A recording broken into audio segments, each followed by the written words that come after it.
માંડે છે। જો જ્યાં સુધી કોઈ સાચો વ્યક્તિ આપણી સાથે હોય ત્યાં સુધી ભય નથી। પાપ કરો તો પણ તમને માફી મળી જાય। મહાભારતમાં જ્યાં સુધી વિદુરજી હતા ત્યાં સુધી કૌરવોને કેવો વાંધો આવ્યો નથી, પણ વિદુરજીને અપમાનિત કરીને મોકલ્યા।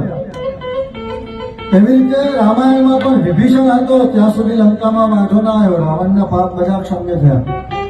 विभीषण समझाया है रावण ने कि रावण सुमति कुमति सब के उरे रहाई नाथ पुराण निगम ऐसे कहाई। रावण सुमति कुमति दरेक में हवाय, एમાં કોઈ વાત નથી।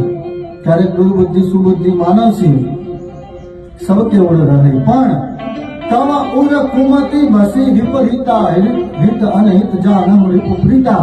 તારામાં થોડી વિપરીત છે। તમને જ્યારે પોતાના વ્યક્તિ શત્રુ લાગવા માંડે ને પ્રભુ એટલે સમજી લેવું આપણામાં કુબુદ્ધિ આવી। વિનાશ કાલે વિપરીત બુદ્ધિ કહેવાય ને આ જ છે। હિત વ્યક્તિ પોતાના વ્યક્તિ જ્યારે શત્રુ લાગવા માંડે તો આપણામાં કુબુદ્ધિ આવી। અને કુમતિનું નિવારણ કોણ કરે છે? કુમતિ નિવાર સુમતિ કે સંગી, હનુમાનજી છે પ્રભુ, અને જેના દાસ છે।